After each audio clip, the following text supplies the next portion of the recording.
The winner of the presidential pageant doesn't just get to be president. It's a $10,000 prize. Who's going to win it all? Who's going to win it all? Wow. Who's going to take home that $10,000?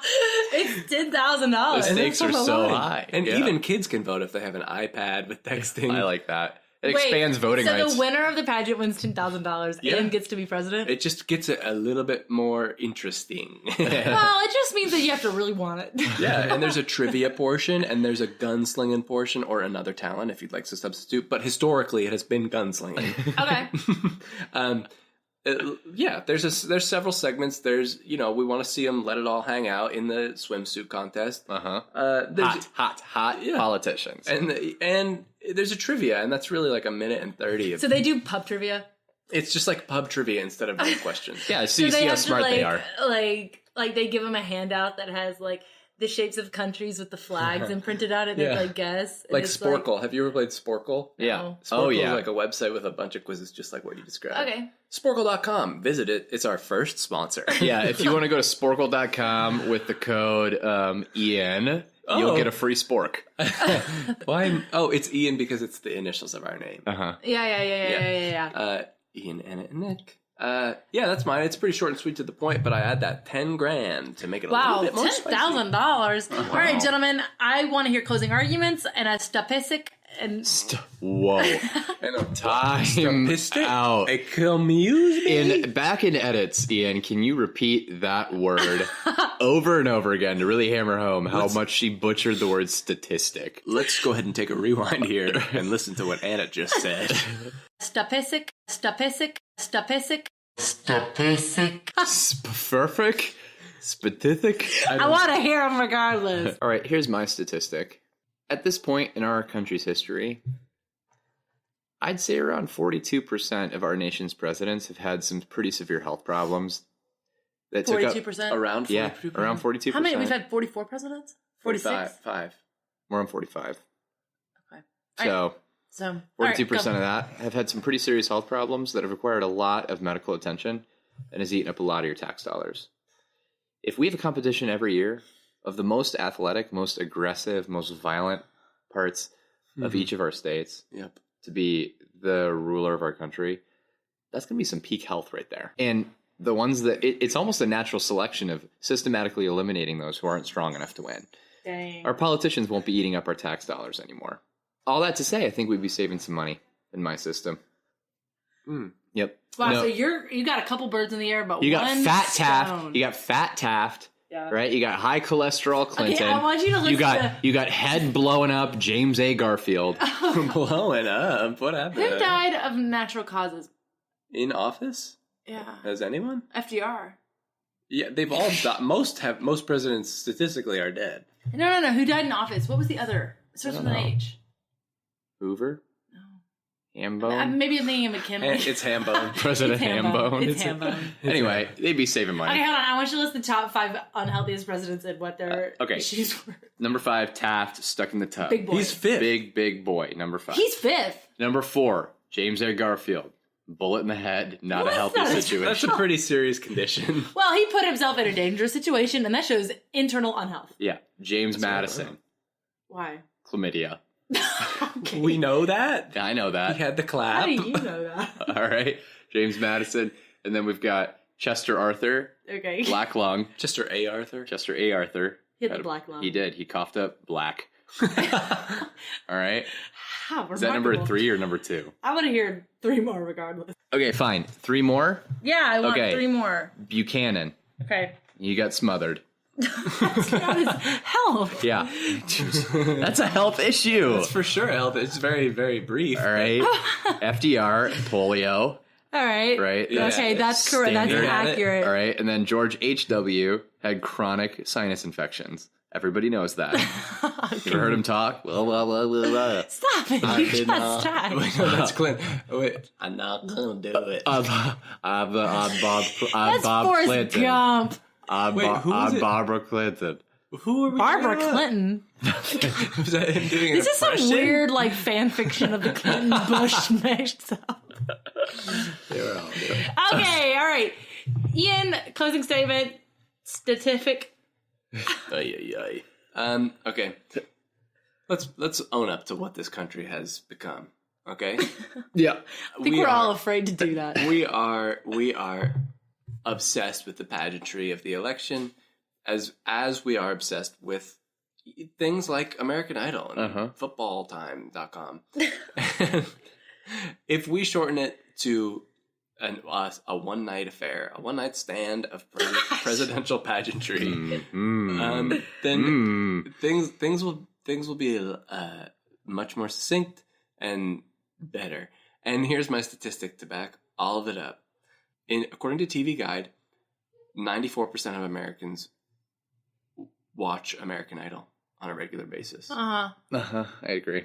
And what's the voter turnout? Like 70%? Oh, yeah. Of voting Americans? If that, honestly. Wow, so you're talking about eliminating barriers to polling. Like, not polling, voting. Everyone's going to vote. Everyone's going to be more interested, especially with that sweet 10K on the line. The more people that vote, the better elections are. Yeah, that's. Yeah. I mean, I honestly believe that. Shoot, if I think someone I don't like from Maine is going to get $10,000, I'm voting. Yeah, I don't care if you're 10 years old and you like the fingernail polish on one of the candidates. I don't care. That's up to you. That's your issue. You're an American. Vote on your issue. You're an American, young lady, and you can vote that way.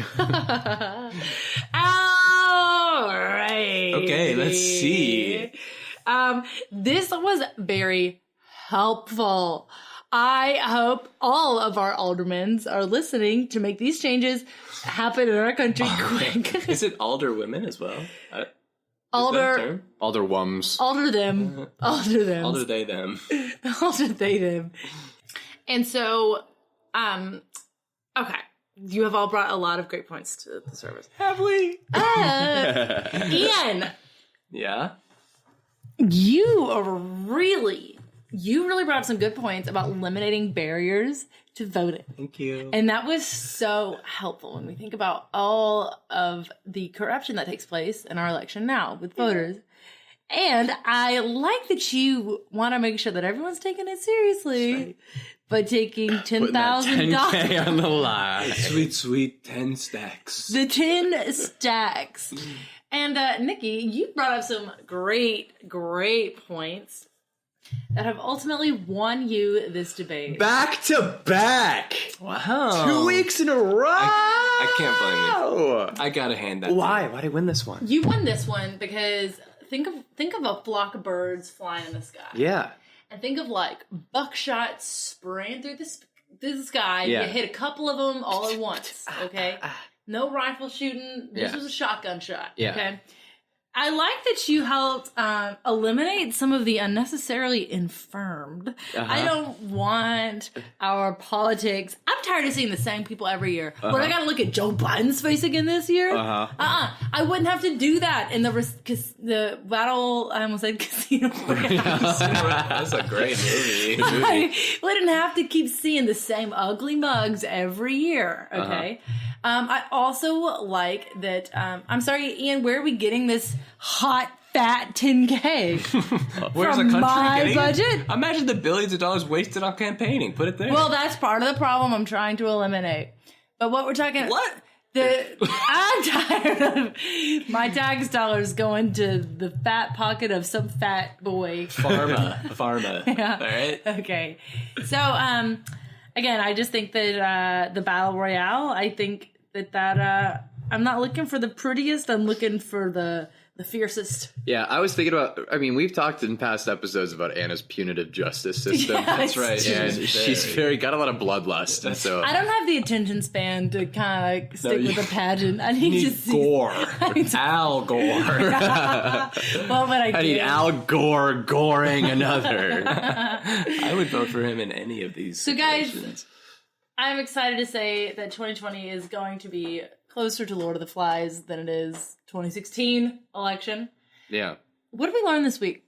Wow. Okay. Well, first of all, Anna, I think you made the right choice. You know, I think Nick, you painted it. What a creative route you took today. Thank you. Yeah. I just want to say, next time you're debating, remember that I'm complimenting you right now. Yeah. I will keep it in my pocket. Remember, when you pose one. Anyway. I know what I learned this week. What'd you learn? I learned that at brunch, given the choice between Sweet and Savior, Savory by Savior. Sweet and Savior. I'm going savory every time. Yeah. But I want a nibble of sweet. Just a nibble. Yeah. Even if I just slurp some jam from the little canister. I think it's crazy that out of the 6 of us at brunch this weekend, none of us got the same thing. Good for us. And none of us were even tempted by the same thing. That's true. Something was appealed to each of us individually. I How think rare. your wife, Emily, was the only to have sweet. Yeah. She'll typically err on the side of sweet. I have nothing but respect for that. I mean, why do you think she married me? Oh, sweetheart. He caused diabetes. I'll tell you what I learned this week. I learned that Ian is attracted to our current president physically. Yeah. Yeah.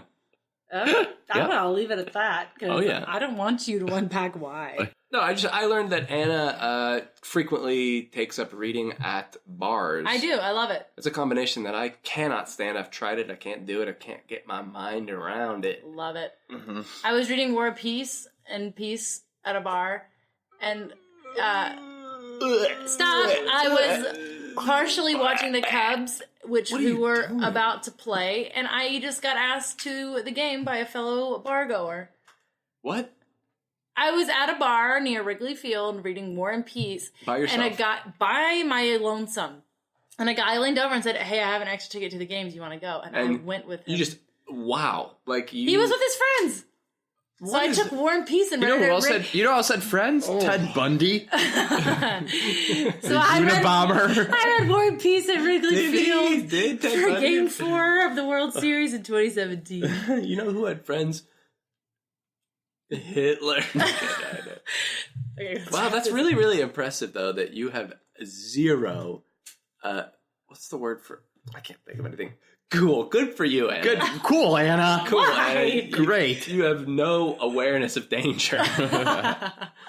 This has been Masters of Debate. If you like the sound of our voices, give it a 5-star rating. And help us out. We want to grow this audience. Yeah. Yeah. Yeah, so you and another listener need to have a child. Every single one of our listeners, pair up, buddy system. Pair up and get pregnant and spread our community in the ways of many cults. That's how we're going to do this. Think of this like the Catholic Church, okay? All right, so with that being said, thanks for tuning in, and we'll see you next week with your pregnant selves. Bye. Bye. Masters of Debate is performed and created by Anna, Nick, and Ian. Our handle on Instagram is @MastersOfDebate, and you could email us at mastersofdebatepodcast@gmail.com. Our logo is created by Kevin Kobos, and our theme song was made by our good friend Colin Fox. And every week, these are edited by Ian Brown. Thanks for tuning in.